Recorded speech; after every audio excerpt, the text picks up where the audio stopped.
Hello, everyone, and welcome back to Sisterhood Society podcast. We basically took a maternity leave, but none of us had a baby. That's pretty much what happened. And we've been gone a couple of weeks. Honestly, I blame myself because all my IVF stuff has been really overwhelming. And we have someone else on maternity leave. And so our team is small and the days are going by fast, days are short. What do they say? It's like the days are long and the years are short. Yeah, I think the days are short and the years are long. That's how it feels. Yeah. No, I feel like it's going by super fast. It's crazy. Like Libby's already been gone like 4 weeks. Yeah. Something like that. But no, it's like we put out one podcast episode and then we take a 2-week break. And then we put out another one, and we take a 2-week break. So the nice thing about this is we don't have sponsors yet. So this is a really bad way to get them. But you know what? It'd be like, those girls are really not that committed. It's just the phase of life that we're in because the podcast is like an extra passion project of the business. And obviously when life is really overwhelming and tough, like there's times where we're not able to record. But you know what? We're back and you can just savor this episode because it might be the only one you get for a couple of Listen to it slowly. Take slow bites. Yeah. Small bites. You know what? Listen to 5 minutes and pause and just really reflect and then start it up again and be like, okay, this has got to last me 3 weeks. I'm just kidding. I wrote down like 4 catch-up questions that I thought we could answer in this episode, but we don't have a specific topic other than just like a life catch up, which is what we did our last episode on because it was also the first in a few weeks. But anyways, Whitney, what is your good before we dive in? My good. So Isaac and I were able to lead worship yesterday. No, that was not yesterday. That was Tuesday. 2 days ago. And Isaac got sick a few days ahead of time. And he was like freaking out because he's like, I don't have anybody that can like cover me. Like I'm going to have to like muscle through it. And I was like, oh gosh, like this is going to be terrible. But he ended up being able to do it. He only lost his voice like once through one song. And he was able to push through the other one. So that was good. But music? Yeah. He now gave it to me. He gave it to Alicia. He gave it to Riv and Indy. We think Ever's starting to get it. So he not only got it himself, he was able to spread the love to the rest of us. So now thankfully I'm not scheduled for a while to sing. So it doesn't really affect me much aside from just feeling crappy while I work from home. Tara, what's your good? Well, Mom's on her way into town, which is fabulous. Mom makes me laugh because she loves to help us out, which I adore. But she's basically coming to town to help me put some cupboards together and buy me some blinds and help me do laundry. Like let's preface the fact that she because we don't live close to her, like the fact that she can't just like come over on a Saturday and help you guys with projects like really bugs her because she's so she's just so helpful. And that's like her love language is to like help because she's like a 2 on the Enneagram. So I feel like when she does come to town, she's like, okay, what are all the things that I can do? No, I mean, believe me, I am thrilled that she's coming. It just makes me laugh because she was like, okay, we're going to get your cupboards put together. We are going to get your blinds hung and we're going to get your laundry done. Like she's coming to town to do my laundry. So she's been giving me like hourly updates. And the funny part is each time it says, hey, Tara. And I'm like, it's weird to start each text with, hey, Tara, because you could just say like, hey, passing Paducah or like I'm rolling through Mount Vernon. But each one is like, hey, Tara, I'm about at Paducah. So I should be there on time. I left at 8:30. And then it's like, hey, Tara, I'm at Mount Vernon. So I should be on time. Hey, Tara. So you better be ready to work as soon as she walks in that door. Like, let me know. You've got 20 minutes to sweep your floor. Get her going. I was going to say, if things are not ready when she gets in there, she's going to put you to work instantly. It's funny. But she's coming in town, which is great. And then the only other thing that we've really done this week is I don't know if who's having more fun, but I love a good back to school shopping spree. Mm-hmm. And so we've kind of been making our babysitter's out of town. So we've been making it into like multiple days. So yesterday we went to look for shoes. A couple days ago, we went and got all of their school supplies, and I let them pick out candy, and we, got lunch, and they got smoothies and stuff like that, just to like make it into like something fun activity. And so they've been thinking that that's great. But I just always remember having these fond memories growing up of like being able to go get like new school shoes and clothes and all that stuff. So it's been fun. Love that. Well, I guess my good would be that I finally got my implant done on the 14th. So it's been like a little over 2 weeks since the actual like date. And I haven't given any like updates since, because I don't feel like I'm out of the woods yet. And even with some of people keep asking me, or like they'll be like, I'm praying for you, like any updates or whatever. And if I felt like safe to give an update, I would have already. I think that's the thing. I'm being cautiously optimistic, but I had a blood work scare this past week, and it just like made me feel like, I know everybody has always said like IVF can change on a dime. And so like you can get positive results, but then they can change within 2 days.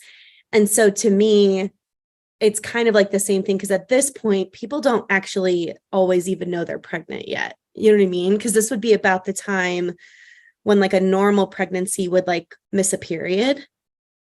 You know what I mean? So it's just been like a really weird process of feeling like I can't celebrate yet. Like, you know what I mean? So all that being said, there's like 2 more tests essentially that I have to get through before I can finally feel like I can breathe. And I feel like I'm like optimistic, but also I felt really shaken after the whole blood work scare, and just like enough where it made me want to be sure before I did like a full on like announcement and saying like, yay, you know what I mean? Well, I mean, if you think about it, most people wait until they're done with their first trimester before they would post to say they're pregnant for that exact reason. And it's not so much that, I mean, I think the hard part is that there's so much stigma around, there shouldn't be, but there's still kind of stigma around like miscarriage and stuff. It's like people feel like they can't talk about it, especially if it's before 12 weeks. Right. And it happens a lot, I mean, clearly the numbers are high. And so, but you're so early that it's natural, but everybody knows your process. Whereas people, you went in for implant, whereas other people are just getting it on, and it's not like they're talking about it and saying, okay, we have done the deed and we are at 4 weeks. You know what I mean? Like nobody talks about that. So you're just like, we had sex last night, so just check in with me in 2 weeks. Let you know what my numbers are. Yeah. So, I mean, it's just a different process.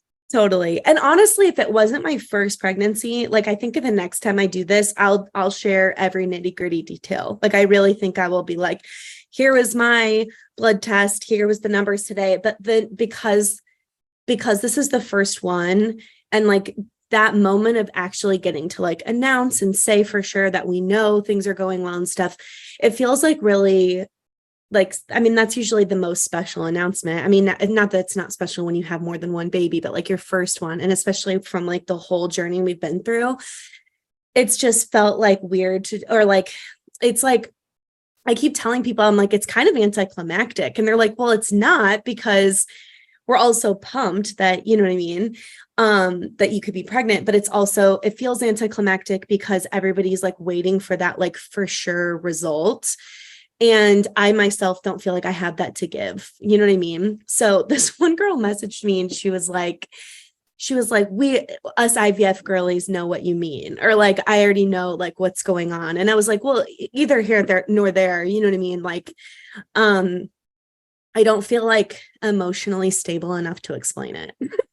That's, I think, where I'm at right now.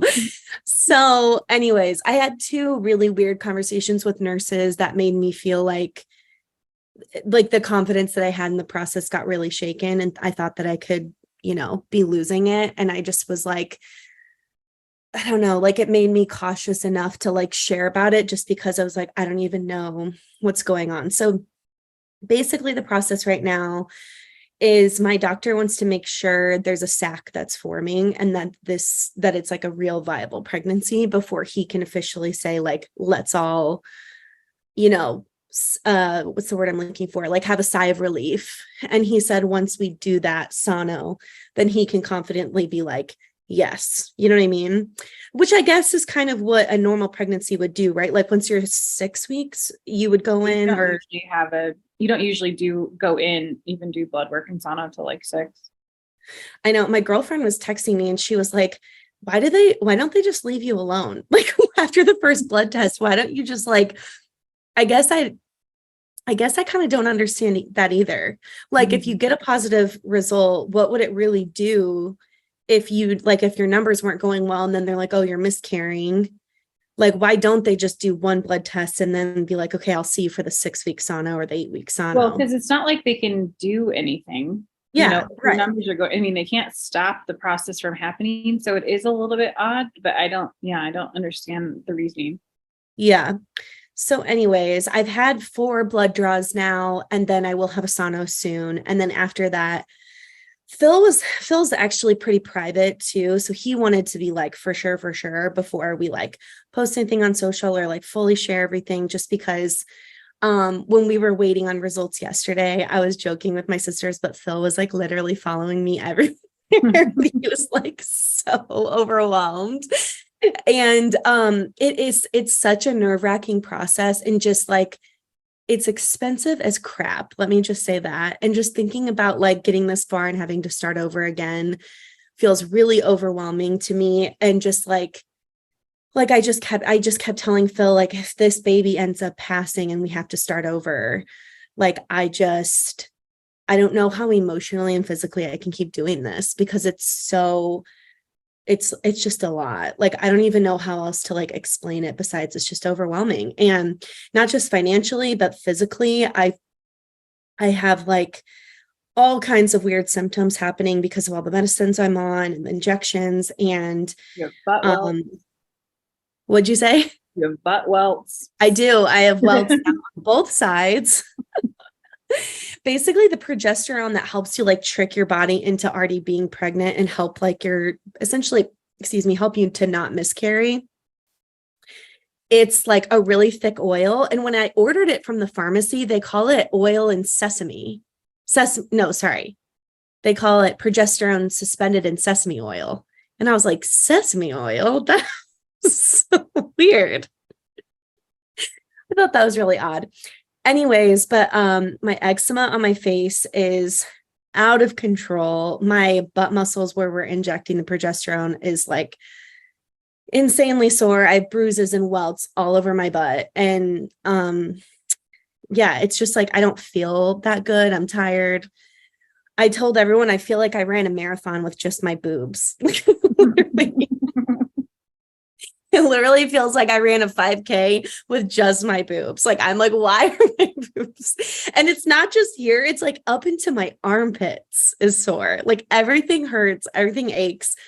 I'm puffy. Like everything that you could feel, I'm feeling. So yeah, anyways, all that being said, all the symptoms that I'm having it's like all culminating to a lot.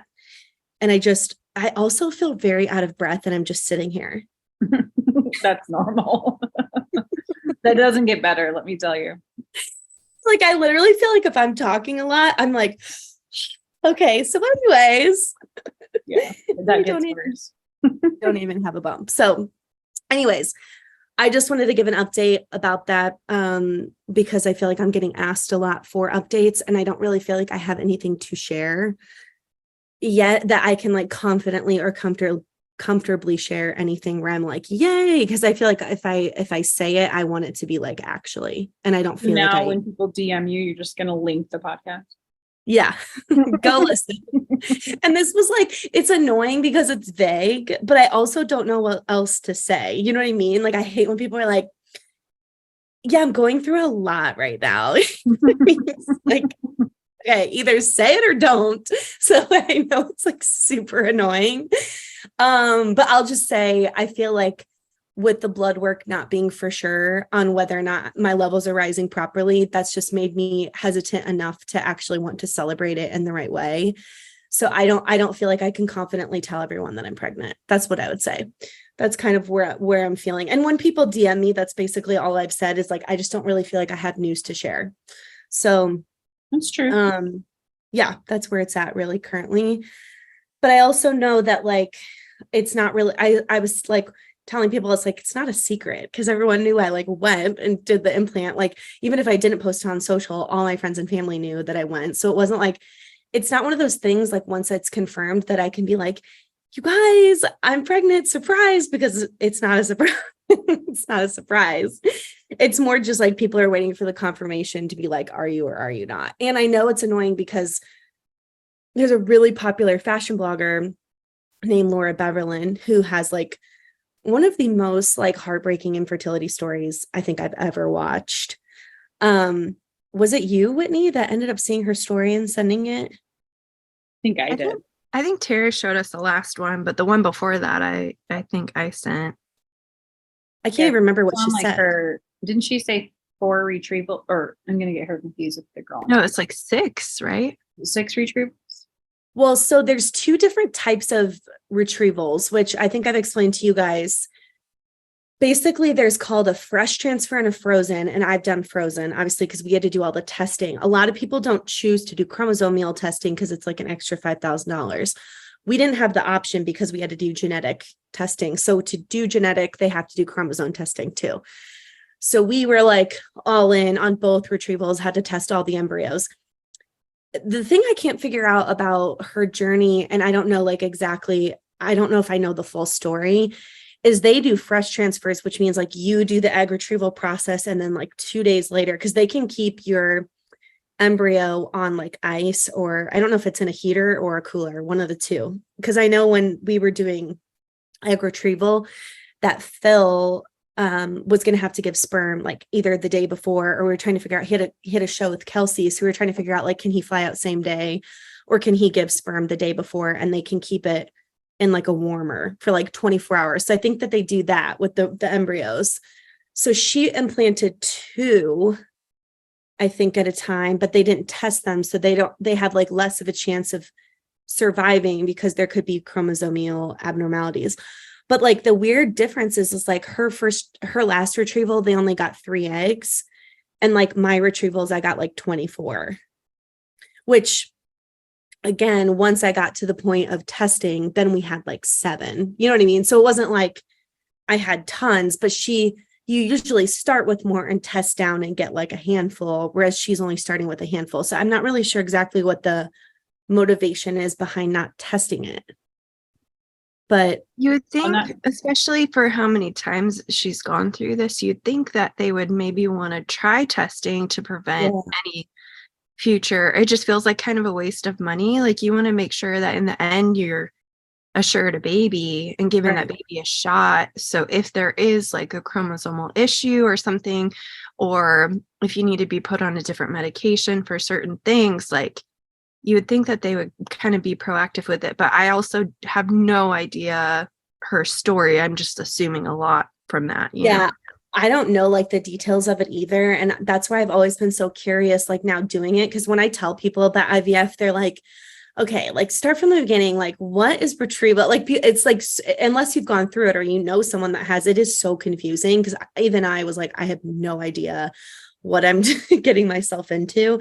And I think that if you knew what you were getting yourself into, you wouldn't do it. Like, honestly, there's like it's kind of like ignorance is bliss with this situation, because if you knew the expense load and you knew like all the steps, you probably would be like, maybe I'll just travel. I don't know, just teasing.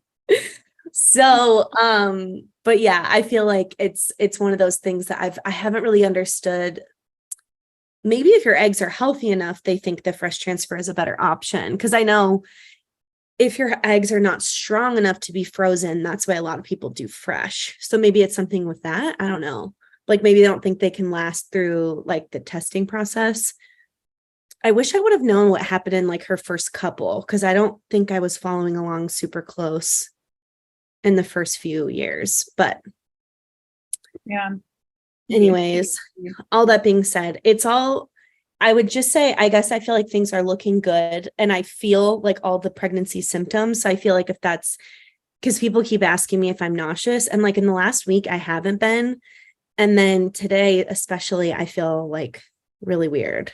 So during the like burrowing phase, when the embryo was supposed to like attach, I felt terrible that week, like literally horrible. So I was like, I think that's a good sign. I think there was like a random Tuesday where I was like, okay, guys, I have to go take a nap. And it was like 2:00 in the afternoon. I was like, I don't like to nap. I hate the way I feel when I like go take a nap. But I was like, I actually can't keep my eyes open. And I was like, how do people work full time being pregnant? And I was like asking you guys, I'm like, do you remember what it felt like? And I can't remember what you guys were saying. You just muscle through. You don't have an option. Yeah, you don't. I mean, and it gets worse when you have more kids because, the first pregnancy is actually the easiest because if you do want to nap, you can. And if you feel like crap on a weekend, you can just take downtime. But when you have additional kids, you don't have that luxury anymore because you're now taking care of another child and pregnant with one, so it's just like it adds to all of the tiredness. It adds to all of the like, the feelings and stuff like that. So it definitely doesn't get easier. Well, and I've noticed this too. Like I think about like our parents' generation too, because obviously a lot of men worked out of the home where like so many of our spouses now work from home. And I was thinking about like, even my sister-in-law just had a baby and we were with them. And my brother-in-law, Jeff, is so good about everything with the baby. Like when she's nursing, he's making sure she has her haka and make sure her water's filled up. And like, he'll sit in there with her so she's not lonely, or like, he'll make sure she has a snack. Like, and then as soon as Libby's done nursing, like he'll like change the baby. Like he's just so like attentive to Libby in every detail, which I found so like endearing and sweet to watch, like how he partnered so heavily in like parenting. And I feel like based on the way Phil was following me yesterday, I think that will be similar. I think it's different too with this generation though, because you have so many 2-income homes. Like, yeah, that's almost true. have to, because you can't do it all. Like before, when the husband's working outside the home and you're staying home with the kids, I think it was more expected that the wife does all of that stuff because he's off at work and he's, bringing home possibly the sole income of the family. Whereas now so many homes are dual that it's like you wouldn't survive if you didn't have partnership in it. Well, and that's what I always think is like, how did they do it alone? Like when you think about like our grandma had 7 kids. Yeah.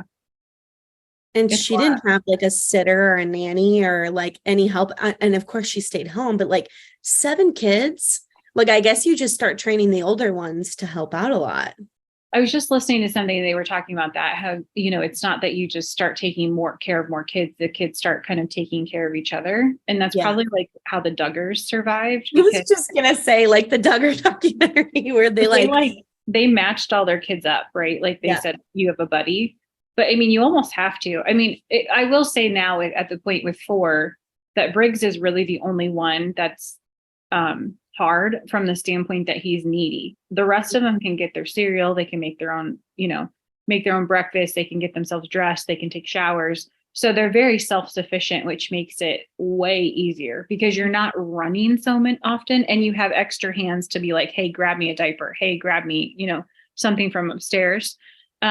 But it's just funny because if I ask them to like, hey, fill up my water cup, I'll notice like Briley will then start asking Britton to do things for her. And she'll just be sitting on the couch, like watching her iPad and ask Britton to go get her like a snack or something. It's like, notice how she asked Britton to go get it and not Brecken, because Britton is literally like a little saint of a child. And she'll be like, oh, okay. So funny. What's funny is the other day, Phil had, he was showing me a video and we were looking at like home videos he has, or like videos of your kids that he has on his phone. And there was one of Britton at Christmas. Like, I kid you not, it was like 3 years ago. Cause is Britton going to be 6 in January? Mm-hmm. Okay. So she would have been 3. And not that, I mean, I guess 3.5. So she would have been older than Briggs significantly, but like she talked in that video like a teenager. Oh yeah. At 3.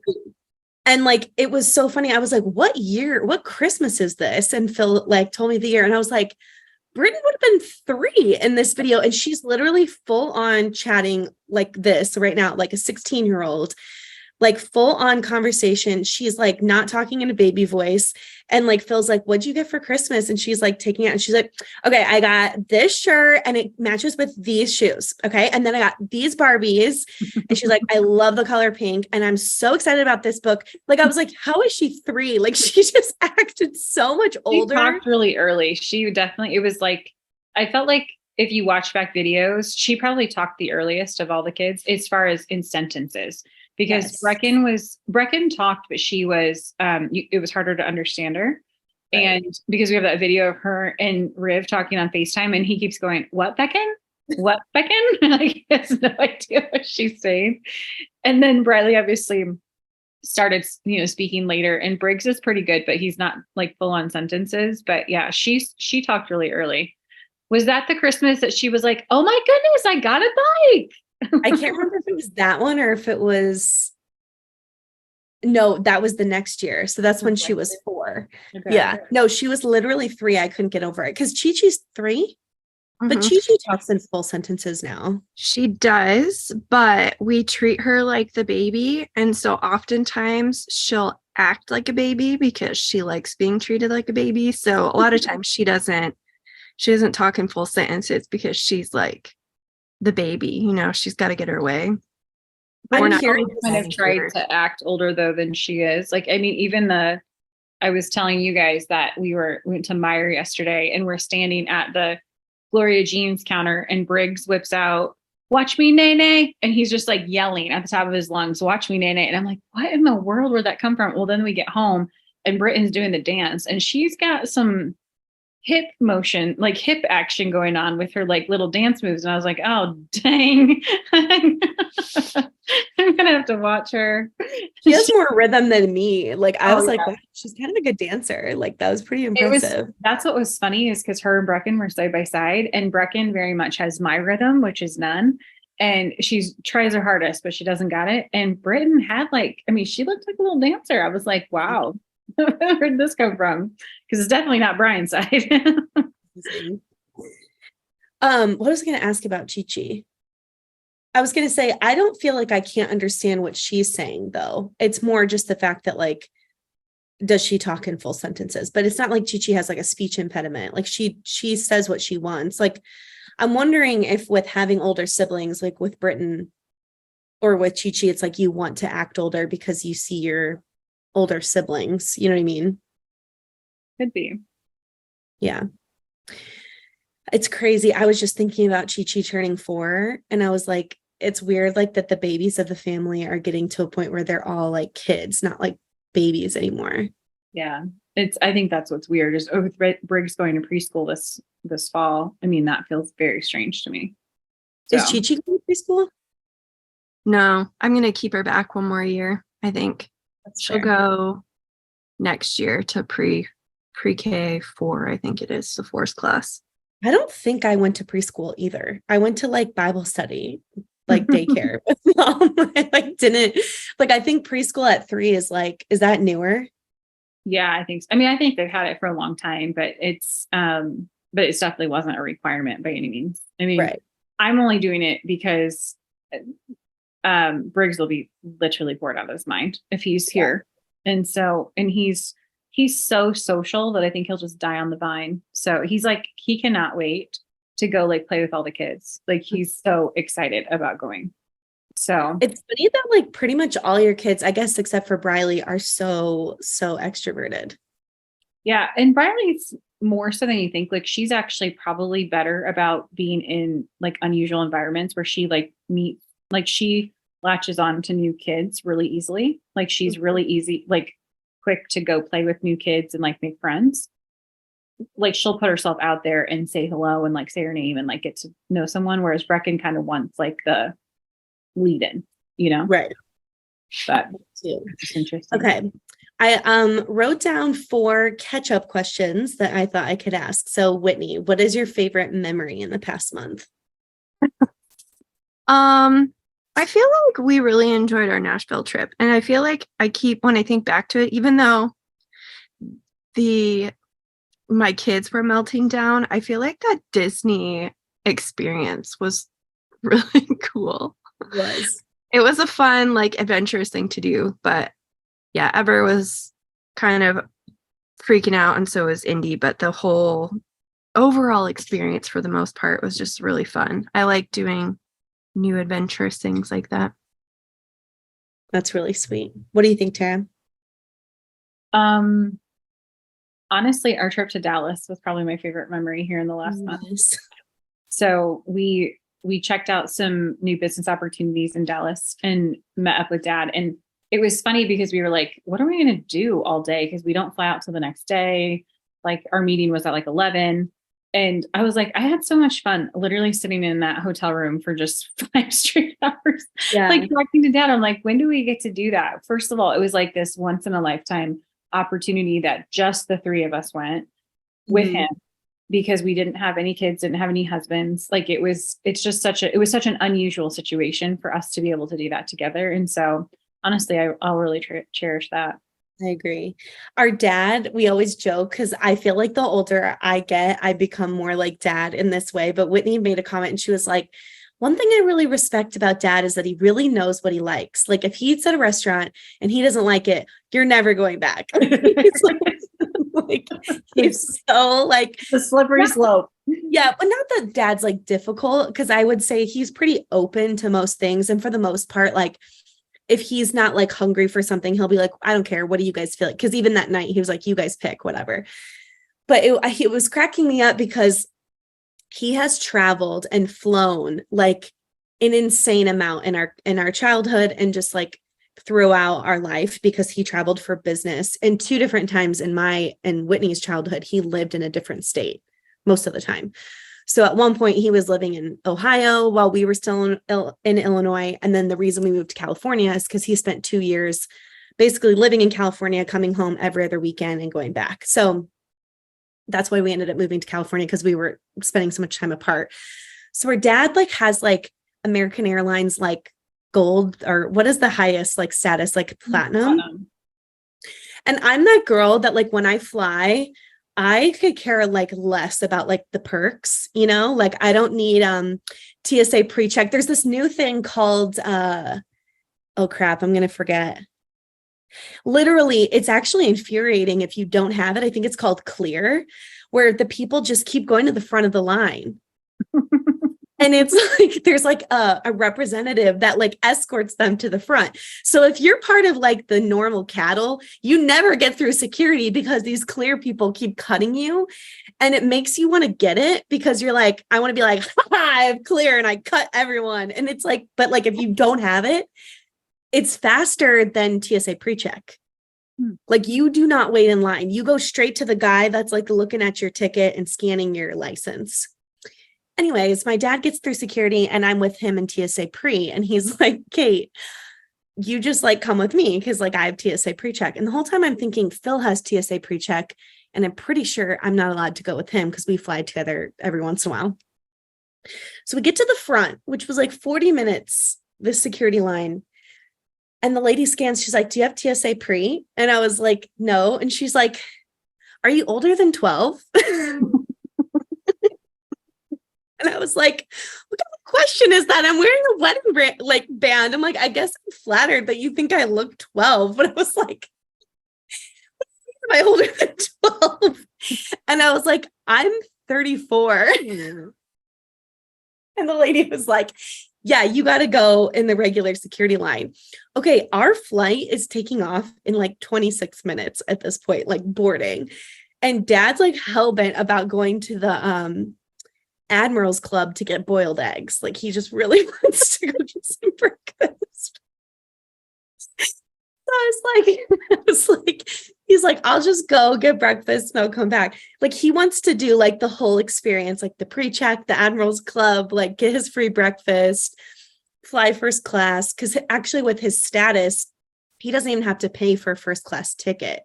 They just upgrade you, which is super cool. So on the way back, we ended up getting I think you upgraded. can only upgrade if they have like seats available. Yeah, right? yeah. They'll It's upgrade like you for free. Yeah. Which is kind of awesome. Like he got to the point where like you don't even have to pay for it anymore. So on the way back, I got to experience the Admirals Club and the first class, which was quite lovely, honestly, because you get multiple snacks. And like the second you sit down, they offer you a drink. And he was like, your mom always says it's really good to travel with Dave Huber. And I was like, I would have to agree. I really enjoyed my 3 boiled eggs. That's what Brian always says. I just felt like such a child. Like, even though I'm like middle-aged, it was just funny. Like, there's something about like being a full-grown adult, but being with your parent where you just like revert back to feeling like you're a kid. Yeah. There's a sense of like security and peace that you have that it's like all your cares go out the window because someone older than you is now in charge. Totally. I'm like, this I is don't so have to relaxing. figure out how to get there. I don't have to figure out how to get the rental car. Although it was awfully funny that you were like, why don't you just pick us up at our gate? And you're like, no, just come over to the rental car agency. And there's like 15 texts. Are you guys here yet? Are you guys on the bus yet? Are you almost here at the rental car place? No, we haven't even texted to the gate yet. We will be there. If you are in such a hurry, come pick us up. Well, he said something about it being the opposite direction, and that airport is it Dallas? Yeah. Fort Worth is what we flew into DFW. It is a very, very big airport. Yeah. But I do agree, like by the time that we just would have come and got you, it probably would have been fast. He made us take one of those buses all the way over to like the rental place, and we had to sit there and wait for the bus. And I was like, by the time that they would have come to the baggage claim to come pick us up, we would have saved like 30 minutes. But I know the other thing is too that I don't know, like I genuinely can't understand people that like choose to live in Texas. It was hot. Do you feel like their weather is better other days of the year? Because that was so like, is it worth it other times of the year? Yeah, it's not that hot. I mean, it's hot, but it's not like that. That was, I mean, we were there in the middle of July. I mean, you got to cut them a little slack. I know, but like, it was like so humid. I felt like I could drink the air. It was really thick, but I didn't feel like it was humid. It was just really hot. Like it felt more like a dry heat than like the Illinois heat, because Illinois is like straight up humidity. I felt like it was pretty humid, but I mean, think about it. It was like going to Florida in September. You know, I mean, Florida in November is a totally different state than Florida in September. Which our family did do a couple of years ago. And then mom was like, I don't think this is the time for the family vacation. It was so hot. It was like one of those trips that you're like, this is not worth doing my hair. It's going up in a pony, because the second you walked outside, it just turned into like complete frizz. Like, why did I try to straighten my hair? Well, and us three, if you guys don't know, naturally have very, very curly, like wavy, frizzy hair because our dad has really curly hair. And so I've thought about this a lot with a child. Like, I guess Britain's the only one that really has like curls, because none of your Wits kids have. Wait, Chi-Chi doesn't even have curly hair, right? No. Yeah, thinking about like them getting my hair texture and like how I'm gonna have to suffer for like 10 years doing it. You know what I mean? I'm just hoping that Phil's hair genes, which they don't seem to be very strong because he lost all of his hair, but I'm wondering if they will hopefully sprout better for the sake of our children. Because we didn't get curly hair until I was in 6th grade, I think, when I got curly hair. I didn't get curly hair until I hit puberty. Yeah.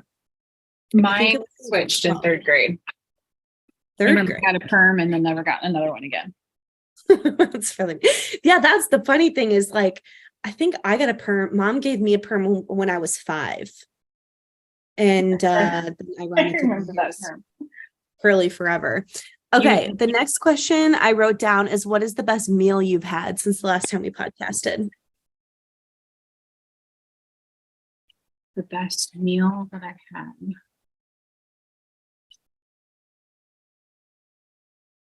Okay, so Terry, remember, maybe it was when we were coming home from Dallas, or I don't remember. I just remember thinking that dumplings sounded so good.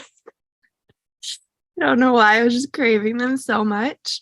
Well, we went to Anju that evening, or Isaac picked it up, and I got dumplings from there. They're pork dumplings. Those things are bomb. Like Really? they're so good. I don't know if I've ever had their dumplings.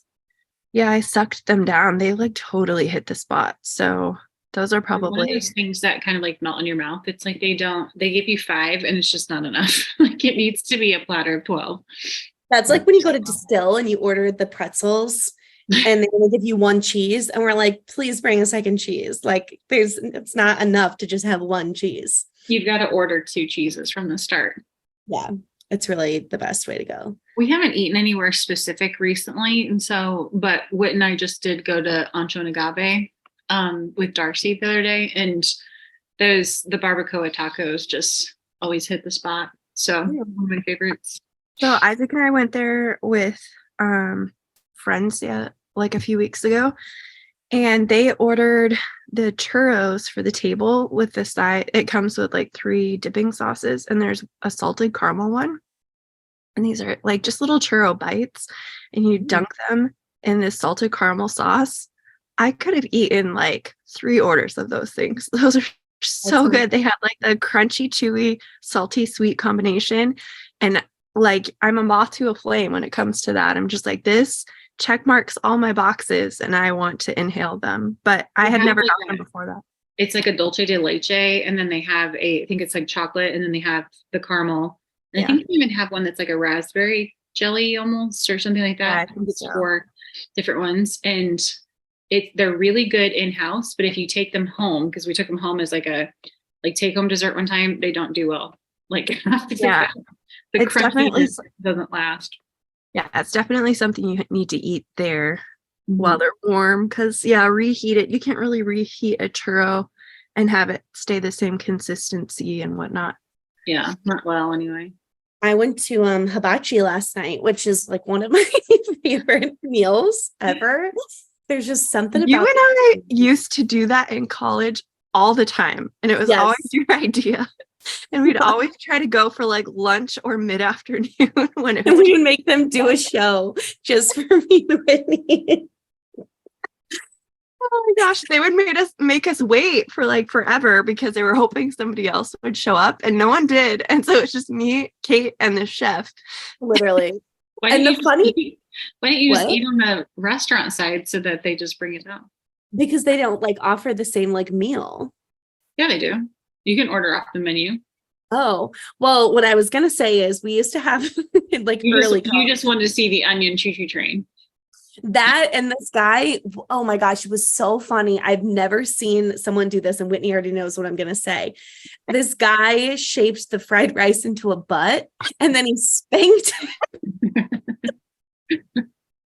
He spanked it and was like, "Who's your daddy?" There was one like lunch chef that always did it, and we thought it was so funny.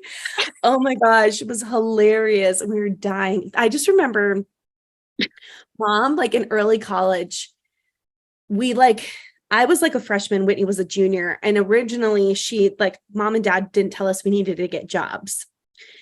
And weirdly enough, I went and got a job, and then once I did, the allowance ended because I had a job. But Whit and I got like, I think it was $100 a week, and it was supposed to be for like meals, groceries, gas, etc. Mom would we had like joint checking accounts, or Mom could transfer like $100. But like Kobe, like the hibachi alone was like $25. So like clearly I was a really good money manager, but I remember I would like go shopping with it and stuff, and then never have enough money to like fill my gas tank. And then I think one time Mom saw my debit card that I'd like bought in a shirt at Von Mar, and Mom was like, "That's not what the $100 is for." And then because of that, she took away my allowance, and then I never had an allowance again because I abused it. I literally don't remember that. Yeah. And honestly, back then, $100 a week was probably a lot. Now, obviously, like my gas tank is like $85 to fill up. So it's just times have changed. So yes, went to hibachi last night. The next question is the best show or book. I included show for Tara's sake. I've been watching The Summer I Turned Pretty, and they're dragging it out week by week with one episode, which is annoying. I have been watching Sweet Magnolias, and that one is a little bit hard for me to get through because I find it a smidge.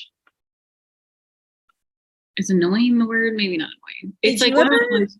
Were you ever into Virgin River?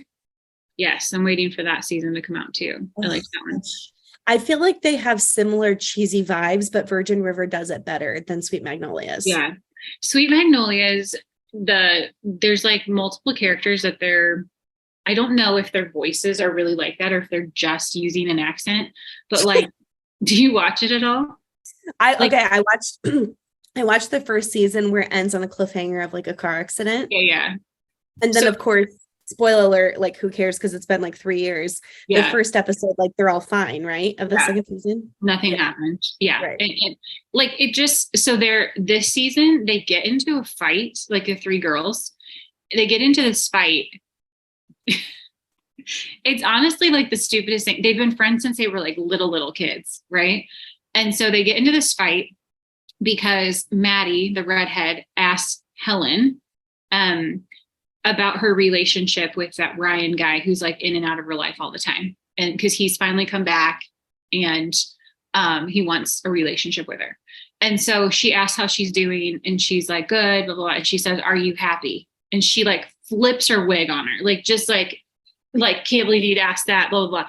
And Dana Sue is the other one that's like, well, she's trying to like keep the peace and was like, well, she doesn't want to talk, Helen doesn't want to talk about it, blah, blah, blah. And she's like, why can't I ask that? When I went through my divorce, you guys asked me all kinds of questions, blah, blah, blah. And she's like, get out of my house. So the whole friendship of the 3 of them, Dana Sue's now mad at Maddie too, because of this whole thing. And so so the 3 of them are not talking to one another for like a full episode and a half until Maddie sends them each a letter and apologizes. And then they get back together for margarita night. And I'm like, that is the most, and they're all like, I miss our friendship. I can't believe I've been going through so much in the meantime since the last time we talked. I'm like, you guys have been friends since little kids and you're going to allow one question about how your relationship is going to like blow up the whole thing. They made it seem like this was like they lost their friendship and it might not ever come back. And they just didn't know if they were going to actually be able to be friends. And I'm like, that is the stupidest storyline I've ever heard.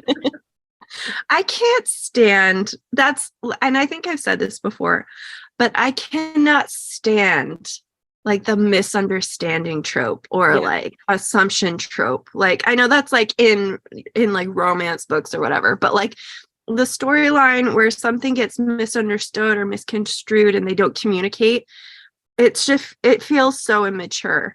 Because but Maddie, that's a weird part of it. Maddie was communicating. She was like trying to look out for her friend. And then Maddie's like telling her boyfriend, like, I just feel so bad. I overstepped a boundary and I shouldn't have. And I'm like, because you asked your friend if she's happy. Like, and then Dana Sue has no dog in the fight and she's just mad. Like she has nothing to be upset about. Like, it's so damn, Dana Sue. The whole thing is just idiotic. And so everything's dramatic and Helen's Southern accent is so put on, like I can't hardly handle it. There's just like, I don't know. I think I struggle to get through it. Which one's is the redhead Helen Sue? Wait. Helen Sue.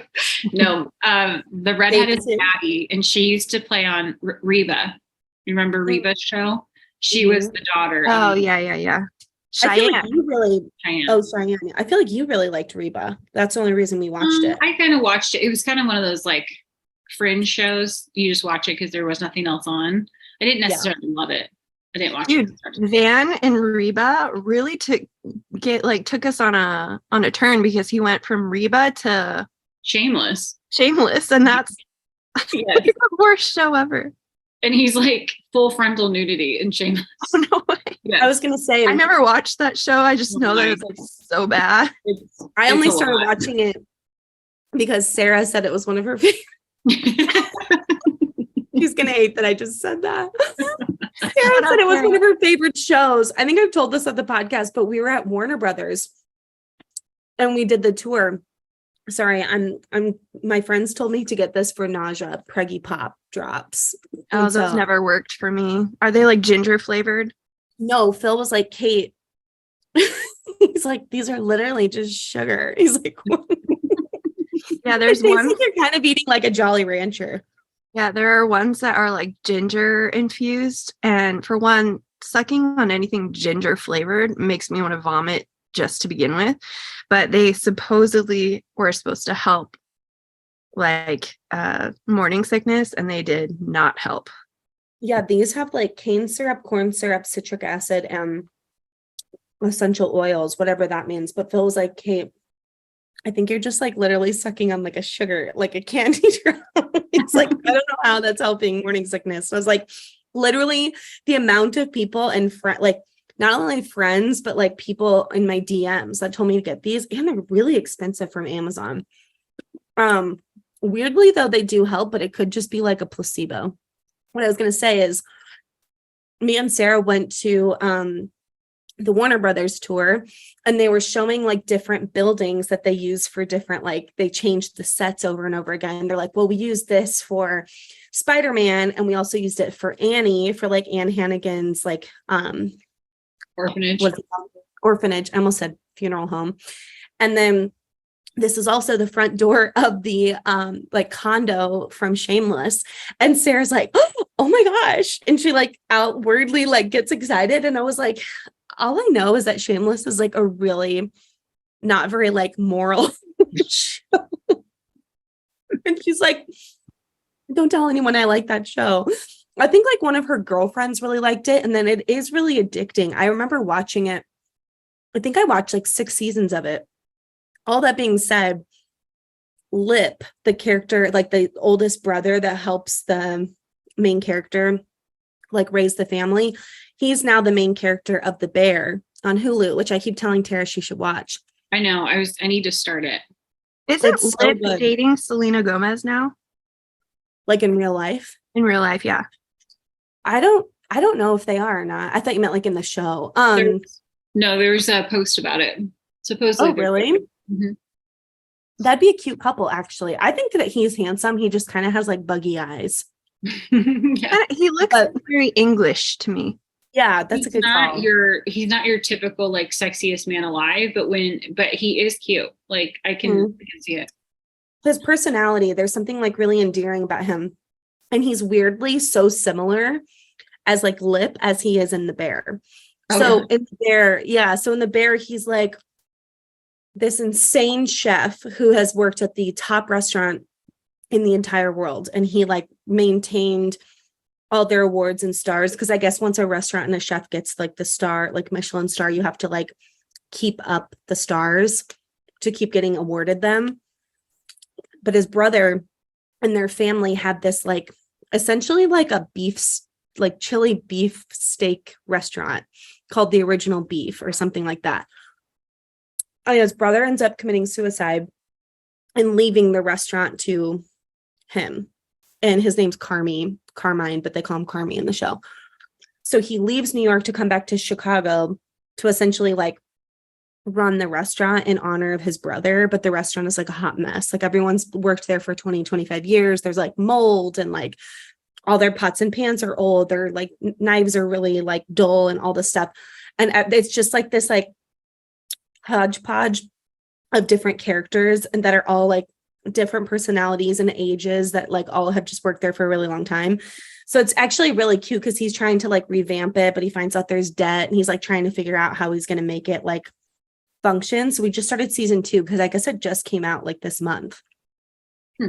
And the episodes are only 26 minutes long. There's a lot of language, but luckily there's been no sex, which is kind of refreshing. Yeah. It's hard to come by these days. Yeah. Wait, do you have a book or a show? I have lots of books. I've only given a handful 5-star ratings. Okay. And I think I've already talked about the ones that I've given 5-star ratings, but let me go back here to my Goodreads. The Simple Wild by K.A. Tucker, only book 1 is a 5-star. The rest of the books, you don't even need to read. They're terrible. I read Slaying the Vampire Conqueror. How was that? I gave it a 5-star. It is by Carissa Broadbent, and she's the same person that wrote Serpent in the Wings of Night. It's obviously fantasy, but it's like I like love the way she writes. It's always like, I feel like she writes really fast-paced and keeps with the plot. So it's not written just for like, sexy scenes or whatever. There's actually like such a good story with them. So anyways, I really liked that one. Serpent in the Wings of Night, I also gave a 5-star because I loved it. Fourth Wing, everybody knows that's a really good one. And then When Death is Coming, obviously by Jen Woodrum, which we've already discussed and had her on the podcast. But those are my 5-stars so far of the year. Nice. I've got a good handful of 4-stars that were like almost there, but not quite 5 stars. But there's a good handful. Oh, wait. Indigo Ridge by Devney Perry. The first book was really good. I would agree. It was kind of like a whodunit, but also kind of like a romance, but also kind of like a suspense, which is not usually my genre, but it was like really interesting. The last thing I was going to say is I did watch Too Hot to Handle, and it was really stupid. Like, it's worth skipping. I could have told you that just based off the name. That was so dumb. It's one of those shows, like when I had my implant and I was on bed rest, I was literally just watching Hoarders, and Tara kept being like, I need a new show. And I'm like, watch Hoarders. There's new seasons. I struggle with that show. I don't know how you got through like multiple episodes of it. Like, it's just, I mean, I get that there's like a mental condition going on in those instances, but even like, just even the people that are like the psychologists or whatever, like they're pushing these people for the sake of a show, right? And right. Like, I don't think they're really working through with them what they need to be working through to like get them to be able to walk through this process. And so it just feels like they're trying to make it very salacious, but I couldn't really watch it. It was like too much. Well, the good news is with most of these houses, and not all of them, but a lot of them, like the house is like condemned. So everything in it is like soiled by like animal feces, which is disgusting because animals get in and they rummage and they go to the bathroom all over their stuff. So like, there's really like a lot of episodes where there's like nothing they can save. Like they're ripping up people's hardwoods and their carpets and like everything because there's like so disgusting, but they'll find like dead possums in people's houses. It's like horrible. And then like obviously there's like mice, so then there's like mice turds everywhere. So pretty much if you see that, oh, mom's 10 minutes away, we better wrap it up. She texted. She just texted our group chat and said 10 minutes. Anyway, I didn't ask Whit, did you have any shows you wanted to mention? I literally don't watch anything. One thing I was going to say is we used to watch Hoarders back in the day, and there was one show where this guy couldn't find his cat, and as they were like uncovering everything, they finally found the cat, and he was like calcified. Yeah, so they lifted it up and he was like one big calcified cat, and the guy just like freaked out because he's like, my cat. I'm like, what did you think was gonna happen? Like, if the cat didn't die by like a falling pile getting stuck under something, he would have died from like starvation, or maybe not with all the mice running around, but goodness. Well, and like I find TV to be so interesting now that like we live in a culture of like offense, because back in the day, like American Idol, what made it funny is because Simon was like brutally honest, you know what I mean? Or like when me and Whitney used to watch What Not to Wear, like every single it was so funny because they would be like, literally, is that what you're wearing? And they would kind of like razz the person And I feel like that show would not be like able to exist these days, even though it would be like necessary and funny. But like it's just funny because like TV is so different than it once was, because there's only so many topics or things you can talk about before people get like upset. You know what I mean? I feel like it's getting even harder. I feel like it would be so hard as a writer to come up with content. You either can't care, or you have to stay within the lines, which makes it tough. Right. It's like there's only certain topics that you could probably like address or like joke about, or like I don't know. It just seems like it would be hard to come up with things. Not to say that we should be like horrible human beings and making fun of each other. That's also not what I mean. I just mean like, obviously there was people like trying out for American Idol that like could not sing. And it was hilarious when like Simon would be like, you sound like a dying cat. You know what I mean? Like he would be like, but you just knew like Simon was going to be brutally honest and like say funny things. And I feel like people watched it for the sake, like it was almost like he was like doing it for shock value. Yeah.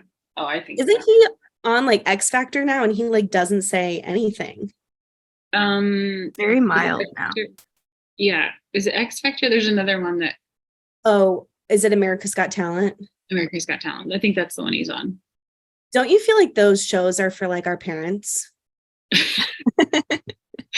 I just feel like they start like, I mean, I can't believe you still watch Big Brother 30 seasons in, because I feel like that's a show for our parents. No, that is not. I feel like American Idol died out for me like after 8 or 10 seasons, you know, like Bachelor, Bachelorette, when they stopped, like when all the relationships bust up and nobody stays together except like 4 people, like that burnout for me. Like America's Got Talent, like there's only so many people that you can see do like a magician act where you're like, okay, we've seen this. I know, like there's only so many acts in Vegas that do well, you know. Yeah, I mean, I think that just a lot of those, like it has a good premise initially, but to do it over and over and over and over again, I think is hard. I think Big Brother is different, and we can end with this because obviously I know Mom's close. I think Big Brother is different in the sense that like it's such an interesting social experiment, and because it's different personalities every time, the season is like very unpredictable of how, like who you think is going to win is not always like the strong, brooding male character. It's like, it just depends on like that person's like strategy and social game. So it doesn't always, you always think like, oh, he's really strong and smart, so he'll win all like the physical challenges, blah, blah, blah. But most of those time, like the last like 6 seasons, people band together and like the nerds and like the women always like get those big guys out first. Like they're always like the target. So I would be on Survivor. Like Survivor's still going on. Like I haven't watched Survivor since that Richard guy won the very first season. Like I didn't even know it was still on television until there was something on social media that they were like Survivor season 35 or something like that. And I was like, how is this show still going on? How do they keep finding random islands to take these people to? I had a renaissance with Survivor recently. Like I watched like 2 seasons of it and I was like, the show's good. Like used to be my Survivor was besides Real World and what's that called? Road Rules. Do you remember those shows on MTV? That was the original reality shows, but Survivor was the first ever like reality game show. Yeah. Isn't that weird? And it's still got the same host. I mean, it's been on forever. You know what I'm excited about? Have you guys seen that there's a Golden Bachelor? Yeah, that's at the start in a couple weeks.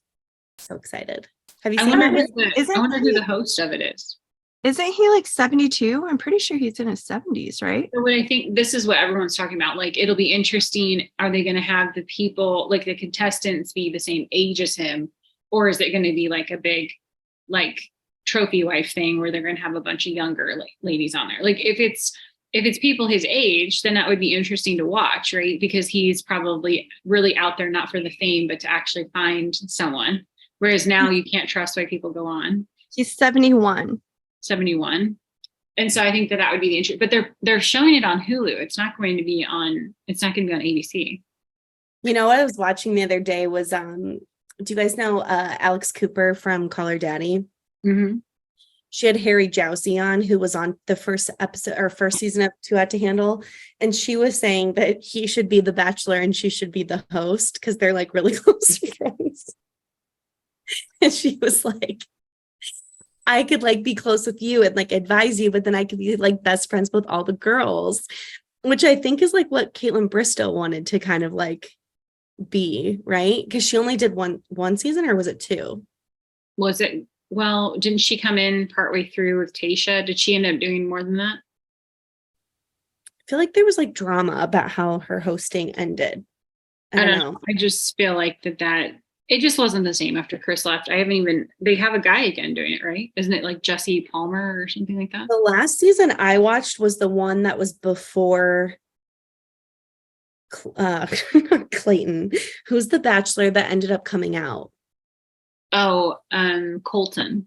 I always want to call him Clayton. The season before Colton.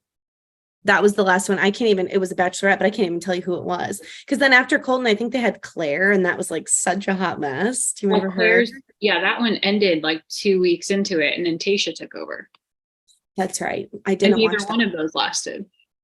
Those relationships. I know. It's like, clearly this formula doesn't work. Why are we still doing it? Well, I've said that from the start. Like they don't, I mean, those people go on the equivalent of like 5 dates in 10 weeks, right? Like, and then they propose and get married. I mean, there's no real world life experience in that scenario whatsoever.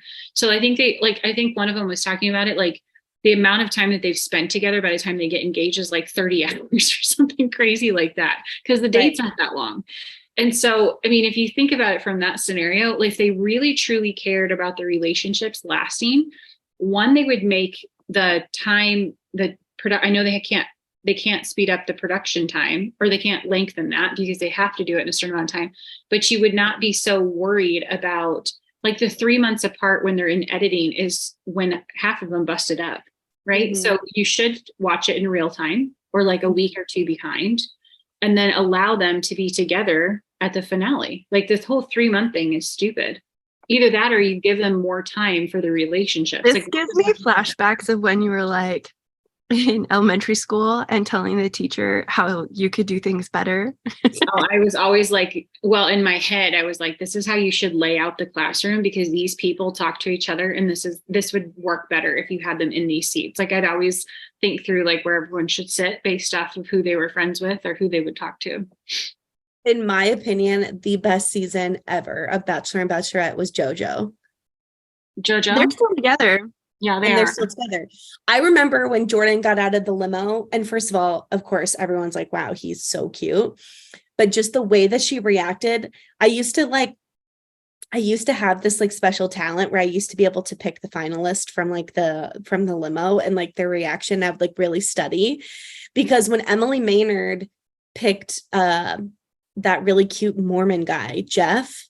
Oh yeah. He was so cute. I just looked him up the other day. I was like, I wonder what Jeff Holm is up to.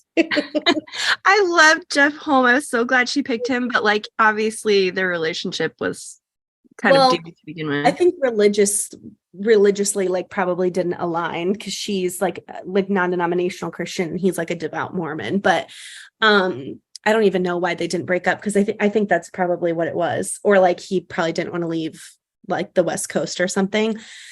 But I just remember he came in on a skateboard, and I was at Phil's old house, and I remember being like, she's going to pick him. Like I could just tell the way that she was. And then same thing with Jordan. Maybe the women are easier to read. Maybe. Because men, I feel like, are just like thinking, oh, every girl looks hot. You know what I mean? So they're probably not like so taken with. Well, there had also been some statistic that the guy, whoever gets the first impression rose, a lot of times is the finalist.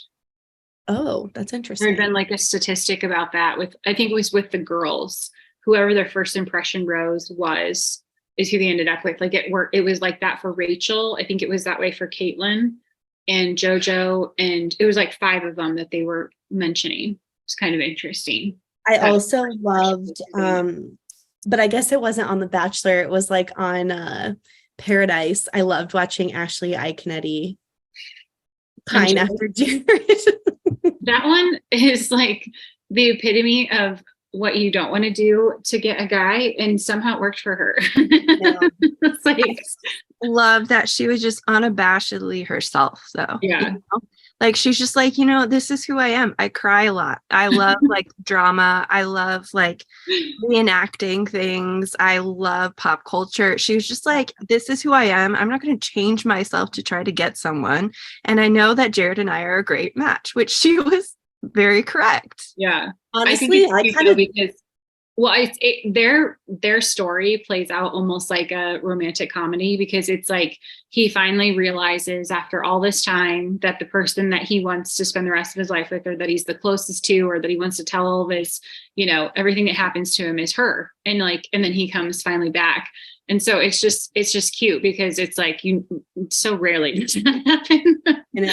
What's funny is I kind of feel like I did that with Phil. You didn't chase after Phil, besides dad saying you shouldn't move to Nashville after him. I mean, yeah, like I just felt like I was like persistent enough with him that like he was kind of like, yeah, this is easier than like finding someone else. But now I would say that Phil is more unapologetically like obsessed with me than I probably like I am with him. Yes, I think he's extremely intentional with you for sure. Yeah. I shouldn't say obsessed with me, but like the way that he treats me is probably way better even. I mean, not that I treat him badly. I always make it sound like I'm like horrible to him. I'm not. But he's definitely like, he would do like literally anything for me, which is really sweet. It is very sweet. But he's intentional with what he does do. Like he's very thoughtful. Right. Like he thinks through things that, like just even leaving you the note on his drums for your birthday before he left, like that takes forethought. You know what I mean? That's not everyone's strength. And I think he does it well. Yeah. Like when I was on bed rest for the implant date, he made grandma's peach cream pie with homemade crust. Yeah. I was like, that's like literally one of my favorite things in the world to eat. And he made homemade crust. It was like absolutely insane. And every day I woke up thinking it's a good day because there's still pie. I don't think Brian would even know where to start with that. I mean, like on the weekends, Brian will be like, are you going to make me a sandwich? And I'm like, I'm sorry. Did you forget how to make yourself a sandwich at the age of 46? Like, I didn't know that you were capable of this. Like he lived on his own so long, like he obviously cooked, but he's very much taking full advantage of being married and being like, hey, I've got someone else that can help me with this. It's so funny. I feel like, I was gonna say, I feel like Brian, the one thing that I do think that he does well is obviously he shows love with acts of service. Well, maybe I don't know this, but do you feel like he expects for you to notice? Oh yeah. Like, okay, I don't think he thinks that I'm going to notice. So he tells me, so he'll be like, I just wanted to let you know that I cleaned out the fridge for you. Or like, I cleaned the sink for you, or like I cleaned off like the bathroom cupboard. It's like stuff that he's doing because he wants to do it, but thinks that he's doing it for me. And so like I did the dishes for you. Yeah, it's always a for you situation. And I'm like, thank you. So he's very much an acts of service for sure. And so he shows it by doing acts of service, whereas I'm words of affirmation. Right. Yes, he is. Would you like any closing thoughts? Nope. I've got to do my makeup video here. It's getting Whitney's got to do some entrance. I have like a million DMs too. I'm looking at my phone like, oh my gosh. Okay. Well, thank you guys so much for listening. This was quite the lengthy episode. Very random at best. I know. I feel like it had no like flow or agenda whatsoever. But you know what? Like when I'm like cleaning my bathroom or getting ready, like I organized all weekend long on Saturday, I like to have stuff like this to listen to. Yeah. Well, and I think these are the episodes that people like to hear. Like, I don't think they dislike the other ones, but I think they like the just random stuff. Like banter. Because when friends that listen to it reach out to me, it's the random episodes that they're commenting on. It's not like the ones that we're talking about specific stuff, or like I think I think people want lighthearted. Yeah. So, I know we've done some like, heavier things, but those are the ones that people respond to the most when I hear reports back. It's those. Especially like our history lessons, when Rebecca was like so disappointed in us. She was like, guys, oh, so close. Oh, you almost had it. Like, go back. I was going to say, like, Nick Vial, his episodes are like 2 hours and 20 minutes. Or like Tana Mojo, who is like literally the most off the wall person. Her episodes with her friend are like an hour and a half every time, and it always gets me through. So anyways, we hope that you guys can maybe clean out your pantry while you listen to this episode. We love you guys. Thank you so much for listening. If you like what you heard, make sure to leave us an Apple review, as well as you can follow us on YouTube and anywhere else you can listen to podcast episodes. And then you can also join our Patreon channel, which is just Sisterhood Society. It's $7.99 a month for full access into our entire world, behind the scenes, lots of content about our life, lots more of this. Kids content, book content. And if you're just interested in the book club and the book content, you can join the $5 plan, which is brand new as of last month. We love you guys, and we'll see you next month. Bye.